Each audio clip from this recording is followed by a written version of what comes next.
Nakatutok sa SALN ni Vice President Sara Duterte ang nagpapatuloy na impeachment hearing ng House Committee on Justice. Kinwestiyon ng mga kongresista ang hindi pagkakatugmang net worth ng bise sa higit 6 na bilyong pisong transactions nila ng kanyang asawa. Live mula sa Batasang Pambansa, nakatutok si Earl Tobias. Earl, gaano ba kalayo ang higit 6 na bilyong pisong transaksyon sa latest SALN ng bise? Mga kasama, isang abalang hapon, hindi nga makapaniwala ang ilang kongresista na zero o walang idineklarang cash on hand ang Vice Presidente sa kanyang SALN mula po yan 2019 hanggang 2024. Kinumpirma rin ng Office of the Ombudsman na wala ring idineklara sa SALN na cash in bank o cash on bank ang Vice Presidente. Sa simula pa lang ng clarificatory hearing ng House Committee on Justice ngayong araw, isa yan sa sinubukan ding mabigyang linaw ng mga mambabatas. Kahit 5 po? Wala pong nakalagay, Your Honor. Hindi wow.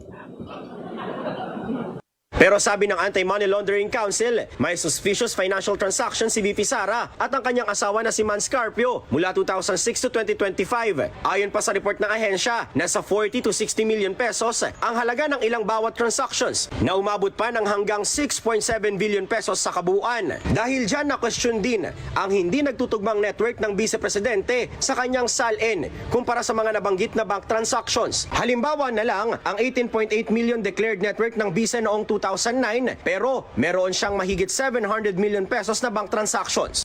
Yung mismong report, ang pinanggagalingan po nito ay yung bangko mismo. Sila ang nagre-report sa AMLAC.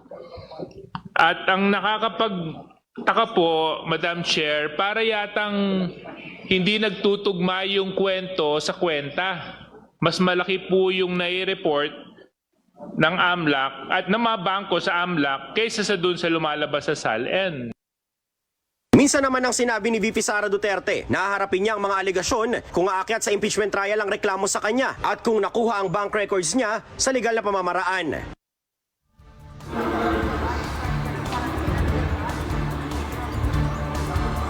Mga kasama, may paliwanag ang AMLAC dyan sa report na ipinresenta nila. Dyan daw kasi sa sinasabing o napapag-usapan kanina na 6.7 bilyon na kabuang kaperahan na naglabas-masok sa mga bank accounts ni VP Sara Duterte at ng kanyang asawang si Man Scarpio.